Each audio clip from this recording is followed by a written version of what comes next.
साक्री नगराध्यक्षांविरोधात अविश्वास ठरावासाठी विशेष सभा, पीठासीन अधिकारी गैरहजर, 12 नगरसेवकांचा आत्मदहनाचा इशारा। साक्री नगराध्यक्षा जयश्रीताई पवार यांच्या विरोधात दाखल करण्यात आलेल्या अविश्वास ठरावाच्या पार्श्वभूमीवर आज दुपारी विशेष सभेचे आयोजन करण्यात आले होते।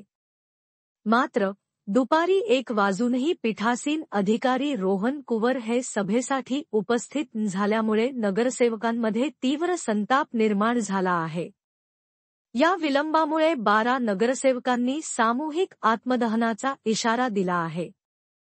विशेष सभा रद्द झाल्यास आम्ही सर्वजण नगरपंचायत कार्यालयात आत्मदहन करू, असा स्पष्ट इशारा त्यांनी दिला असून जिल्हाधिकारी भाग्यश्री विस्पुते यांनी तातडीने याची दखल घ्यावी, अशी मागणी केली आहे। दरम्यान साक्री नगरपंचायत परिसरात पोलिसांचा चोख बंदोबस्त ठेवण्यात आला आहे।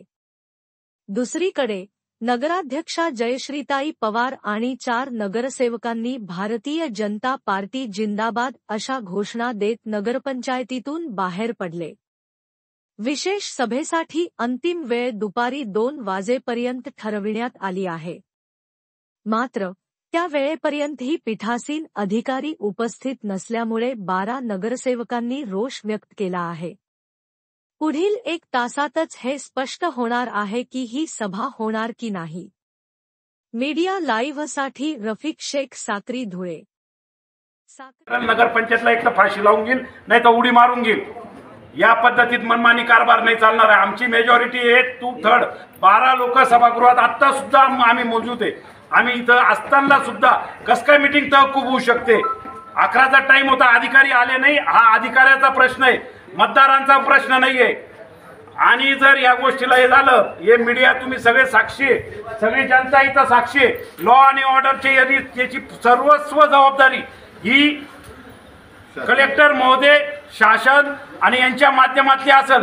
उद्या माझ्या जीवाचं काही कमी जास्त झालं तर या गोष्टीसाठी सर्वस्व म्हणजे सर्वस्व, जे अधिकारी आले नाही, ज्यांना कोणीतरी खरीद केलं, मी सांगतो त्यांना कोणीतरी विकत घेतलं, अशा अधिकाऱ्यांना शिक्षा झाल्याशिवाय मी 10:20 आम्ही सभागृहामध्ये होतो। त्याच्यानंतर 11 वाजता निवडणूक या प्रक्रियेसाठी जे अधिकारी प्रांत साहेब दिलेले होते, हे प्रांत साहेब आले नाही। मग त्याचा परिणाम असा आहे की यांचं म्हणणं आहे की आज नाही करू, नंतर तहकूब करा, चालणार नाही। उर्वरित 5 नगरसेवक आणि उपस्थित असताना जर एखादी मीटिंग चालवायची असेल तर 2/3 मेजॉरिटी लागते।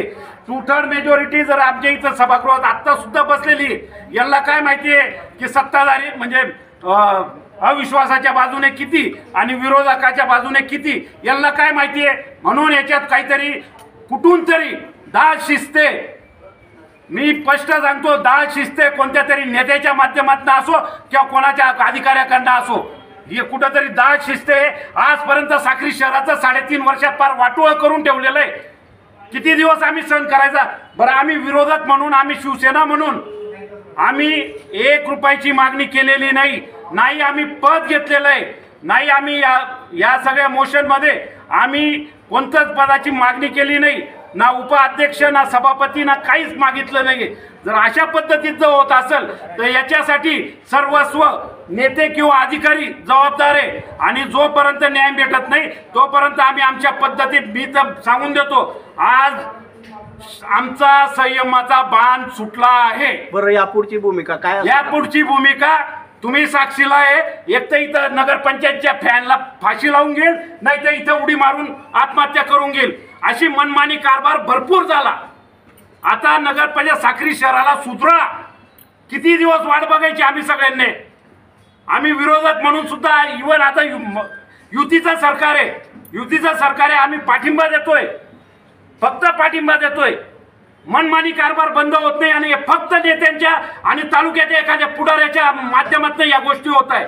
आम्ही सहन करणार नाही, जे होईल ते होईल, बघितलं जाईल। एक तर आज मतदान होईल किंवा आज माझी थिरडी निघाली इथलं। याबाबत जिल्हाधिकाऱ्यांशी काही संपर्क? अधिकाऱ्यांनी संपर्क केला, ते बघू करू करतोय असं त्यांचं म्हणणं आहे। माझे हात जोडून जिल्हाधिकारी ताईंना, मॅडमांना विनंती आहे, या पद्धतीत नाही मॅडम, आम्ही सहन करतोय. आम्ही 12च्या 12 नगरसेवक तुमच्या दालनात आलेलो होतो. 12च्या 12 नगरसेवकांनी सह्या करून तिथं अर्ज दिलेला आहे. त्यांच्याकडे शूटिंग आहे. त्यांनी प्रत्यक्ष शूटिंग बघावी. तिथं शूटिंग बघून त्यांनी ठरवावं की आज काय आणि काय नाही. त्यांचे प्रतिनिधी म्हणून कार्यकारी